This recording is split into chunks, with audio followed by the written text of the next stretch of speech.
तर नाम म्हणजे काय? नाम म्हणजे काय? जे शब्द प्रत्यक्ष असलेल्या किंवा काल्पनिक वस्तूची किंवा गुणाची जे नाम दिले जाते त्याला नाम असे म्हणतात मित्रांनो. म्हणजे एखादी वस्तू असली, समजा प्रत्यक्षात असली, हा एक फळ आहे, याला एक नाव दिले आहे, हा म्हणजे फळ आहे, हे त्याचं नाव झालेलं मित्रांनो. तसेच आपण अनेक अनेक गोष्टींना सुद्धा म्हणतो, जसं की हरी, गणेश, महेश, राधा. फुलाला सुद्धा एक नाव दिले, त्याला नाम असे म्हणतात.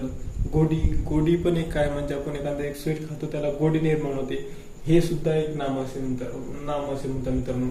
तर नाम म्हणजे काय? प्रत्यक्ष वस्तू असलेली किंवा ती एक गोडी किंवा अमृत असे जे काल्पनिक वस्तू आहे तर त्याला जे नाव दिले जाते त्याला नाम असे म्हणतात मित्रांनो. ठीक आहे, तर लक्षात आलं असेल मित्रांनो तुम्हाला. तर चला